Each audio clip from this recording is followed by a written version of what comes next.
Bismillahirrahmanirrahim. Assalamualaikum warahmatullahi wabarakatuh.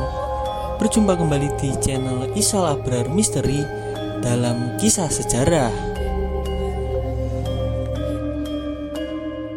Di video saya kali ini, saya akan membawakan kisah sejarah, yaitu tentang berdirinya Kerajaan Mataram Islam di era kepemimpinan Sultan Agung. Dan ini kelanjutan ceritanya di part kelima. Seperti apa kisahnya dan bagaimana jalan ceritanya, pokoknya jangan kemana-mana, tetap di channel Isal Abrar Misteri.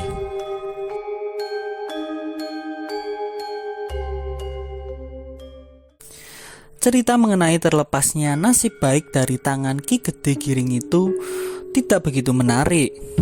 Tetapi dari cerita ini dapat diambil kesimpulan bahwa semula wewenang Ki Gede Giring atas kekuasaan telah ia terima terlebih dahulu daripada wewenang Ki Pemanahan. Mungkin tokoh legendaris penyebab nira dari Gunung Kidul ini dapat dihubungkan dengan Tunggal Petung, Raja Prambanan, raja para penyadap nira dalam mitos yang termasuk keturunan nenek moyang Kandi Awan. Legenda tentang hubungan persahabatan antara nenek moyang kerajaan Raja Mataram, Ki Ageng Pemanahan, dan penyebab nira itu sebagai pemilik hak tertua di daerah itu merupakan pertanda kehadiran rombongan dari timur. Sebagai cerita yang termasuk asli di daerah Mataram dan yang mungkin pada awal abad ke-17 telah dihubungkan dengan munculnya dinasti Mataram. Hendaknya dimasukkan juga mitos Nyai Loro Kidul yang konon menjadi istri raja di berbagai tempat di daerah sepanjang pantai selatan Jawa. Dalam kisah-kisah dan adat istiadat, kita jumpai sisa-sisa penghormatan keagamaan dari zaman pra-Islam terhadap kekuasaan seorang dewi yang tinggal di Segoro Kidul atau Laut Selatan yang sangat luas tanpa batas. Di sekitar muara sungai-sungai Opak dan juga Progo di daerah Mataram terdapat kepercayaan tentang Segoro Kidul. Kepercayaan itu bertahan cukup lama.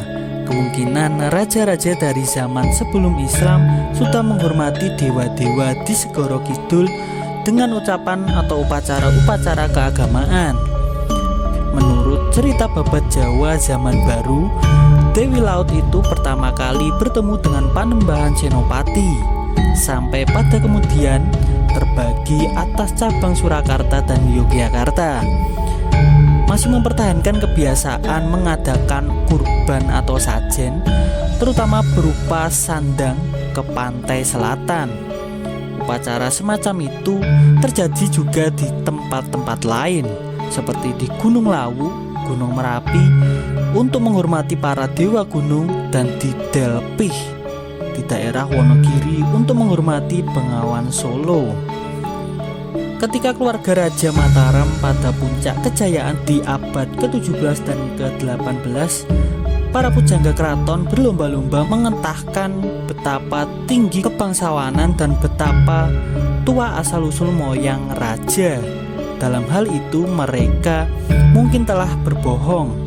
Konon Ki Ageng Pemanahan adalah cucu penguasa di sebuah wilayah di daerah Grobogan yang sebelah selatan Demak. Seseorang yang konon dapat menangkap kilat dengan tangan. Ayah dari Ki Ageng Pemanahan ialah seorang yang bernama Ki Gede Ngenis, yang merupakan seorang pengikut Raja Pajang. Ia telah menetap di Lawian atau Laweyan, tidak jauh di sebelah timur Istana Pajang, di mana selepas mangkatnya ia dimakamkan di sana. Anaknya diberi nama sesuai dengan tempat tinggalnya, Pemanahan atau Manahan. Itu sekarang menjadi kampung dalam kota Surakarta, tidak jauh dari Laweyan. Sebagai prajurit, ia telah berjasa dalam Korps Tamtama Raja Pajang. Ki Ageng Pemanahan dan putranya yang kelak menjadi Panembahan Senopati Mataram mempunyai andil yang besar dalam mencapai kemenangan atas Arya Penangsang dari Jipang. Sebagai hadiah atas jasanya itu, ia dianugerahi daerah Mataram oleh Raja Pajang. Setelah hadiah dari Sultan Hadiwijaya diterima, Ki Ageng Pemanahan selanjutnya meminta izin pada Sultan Hadiwijaya untuk menempati daerah Alas Mentawai. Ki Ageng Pemanahan berangkat menuju Alas Mentawai disertai 2 orang menantunya, yaitu Raden Dadap dan Tumenggung Mayang. Ditambah pula Nyi Ageng Ngenis, orang tua Ki Ageng Pemanahan, penasehatnya Ki Jurumartani, serta putranya Danang Sutawijaya beserta pasukannya. Mereka mencari pohon beringin yang telah ditanam oleh Sunan Kalijaga sebelumnya. Pohon beringin tersebut kini dikenal oleh masyarakat dengan nama Waringin Sepuh dan masih kokoh berdiri dekat pintu masuk makam Raja-Raja Mataram di Kota Gede. Tokoh Ki Gede Ngenis, ayah Ki Ageng Pemanahan, menurut garis lurus berasal dari Ki Gede Sesela. Menurut The Graph dan Peggyot, tokoh tersebut hanya merupakan cerita yang direkayasa oleh Pujangga Mataram. Namun kenyataannya tidak dapat dipungkiri bahwa pada abad ke-17 Raja-Raja Mataram sudah menganggap daerah kecil Sesela di Grobogan sebagai tanah asal keluarga raja mereka. Walaupun pekerjaan Ki Gede Sesela hanya mengolah pertanian alias seorang petani, menurut Ki Sabda Cakratama dalam Ensiklopedia Raja-Raja Tanah Jawa, silsilah Ki Gede Sesela itu keturunan Ningrat, yaitu putra dari Ki Ageng Getas Pandawa atau Pendawa, seorang putra dari Ki Ageng Tarup II yang bernama Raden Bondan Kejawan. Raden Bondan Kejawan putra Lembu Peteng Majapahit dan menjadi menantu Ki Ageng Tarup I yang dinikahkan dengan putrinya yang bernama Roro Nawangsih atau Roro Kasihan. Nyata kalau keturunan dari bapak ulama agung dan dari ibu keluarga Majapahit. Karena merasa keturunan dari para cendekiawan, muncullah keberaniannya, ingin meniru leluhurnya untuk mencapai derajat yang tinggi. Maka begitu beliau mengetahui bahwa ayahnya yaitu Ki Ageng Getas Pendawa yang melawan dan sempat memberontak kepada Kesultanan Demak, mendapat halangan atau diusir setelah kalah perang yang tidak diakuinya, yaitu Jaka Alip segera pergi. Maka Ki Ageng Sela kecewa hatinya dan dendam kepada Demak. Dari Pajang, Ki Ageng Pemanahan berangkat menuju selatan ke Mentawai. Pada tahun 1577, Ki Ageng Pemanahan mulai bekerja keras membuka Alas Mentawai untuk dijadikan wilayah pemukiman yang tertata.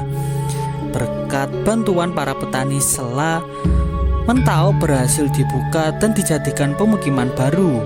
Selanjutnya, pada abad ke-16, permukiman kecil itu tumbuh dan berkembang menjadi daerah yang makmur. Selain itu, wilayah ini juga tumbuh sebagai pusat kekuasaan yang kemudian diberikan nama Mataram.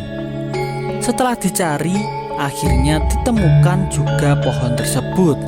Lalu dipilih tanah di sebelah selatan beringin yang hendak dipakai untuk membangun halaman dan rumah untuk tempat tinggal Ki Ageng Pemanahan beserta keluarganya. Sejak itulah Ki Ageng Pemanahan menjadi penguasa di Mataram. Dan Ki Ageng Pemanahan dikenal juga dengan nama Ki Ageng Mataram. Ki Ageng Pemanahan tunduk pada Pajang, dan pada saat itu Mataram belum menjadi tanah perdikan, jadi selalu berkewajiban melapor ke Pajang. Dan cerita ini pun bersambung.